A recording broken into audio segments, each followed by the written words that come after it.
that kung kailan siya patatawag siya sa Monday, ano, intimidate mo ako, hindi kita tatanungin sa Monday, dahil mag-a-announce ka na iimbestigahan mo. Tapos sasabihin mo may insertion, tapos sasabihin mo hindi liquidated po lahat yun. Sinabi po ni Senator Padilla, I won't ask na ipa-play na yung video, but quite exhaustive yung sinabi ni NBI Director about the Southeast Asian Games.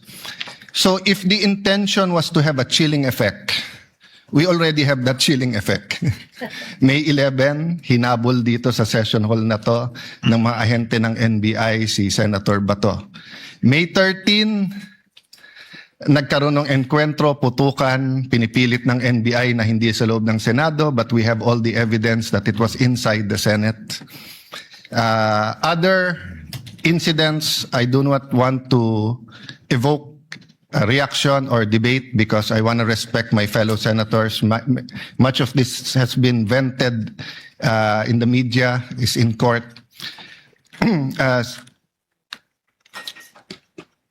Director Matibag has promised us that he will give us a warrant issued by the ICC, has promised us that he will hold his agents na nanggulpin ng isang OSAA. He will be the one to implement the contempt order and hold them in his office, but wala ditong natupad. So when I mentioned his name, his position the other day that it was bad taste, walang personal yan. I mean, regardless kung sinong, even if it was a secretary, an alter ego of the president who wrote the prosecution team or the defense team to say, pwede bang next week kasi may seminar, I would have said the same thing, di ba? Na, look at the gallery.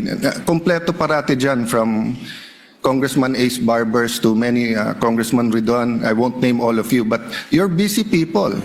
But you think this is important, so you take time out and you are here.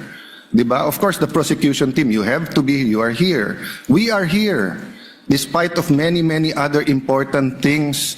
Not only investigations, not only the flood control, not only the BIR, not only, we're also talking about the nation being prone to volcanic eruption, to yung bagyo, buti. Well, nasalanta pa rin tayo ng bagyong Inday. Ibang Inday ang pinag-uusapan natin dito sa impeachment. But still, we are here. So it was in good faith that I said, as an example, mukha namang masama kapag kayong isang bureau head. NBI director is a very important position, but it is a bureau. So if a bureau head, and tignan yung invitation, nakalagay sa invitation, or your representative, and we resolved it. So, aksidente ba na yesterday, suddenly after I mentioned it, and after during the weekend, many have been talking about na dapat ata hindi 16. So, 21 na lang kami ngayon eh. So, 2/3 of 21 is 7. Pag nabawasan pa kami ng 3, 13 na lang yon. Pero some will argue, mabawasan lang kami ng 1 o 2, baka 13 na rin yun kasi wala naman half person o 3/4 person. So all of these issues are valid. Question, the chilling effect is there, but am I intimidated? Wala na akong choice. Ilalabang ko na to, gagawin ko yun ang dapat kong gawin. Bumaliktad man yung sitwasyon, si President Marcos ang ini-impeach and I felt a certain way, ilalabang ko rin. Chief Justice man ang i-impeach, ilalabang ko rin. But for the record, Mr. President, go ahead and investigate. First of all, that's been investigated many, many times. COA, I'm not sure. I think the Office of the Ombudsman, ang nag-file pa ata, Chief of Staff mo eh. Senator Rob, I'm not sure, but parang may kaso na nun. Senator Drilon quizzed us here. I was Speaker of the House, but I chose to appear before the Senate to be able to answer all of those questions directly.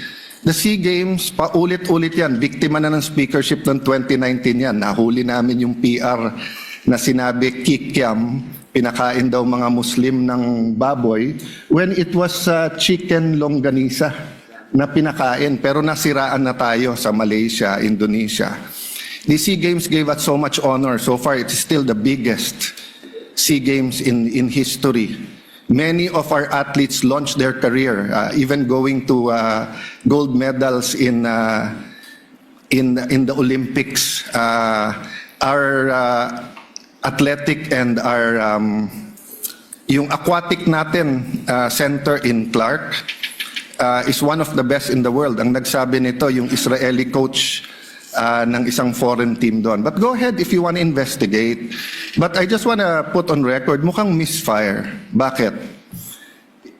Yung sinasabi niyang infrastructure na walang bidding, first of all, the procurement law has many modes of procurement.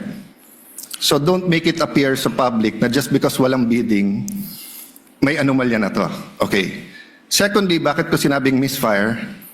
Hindi po sa I'm referring to director ng NBI Matibag.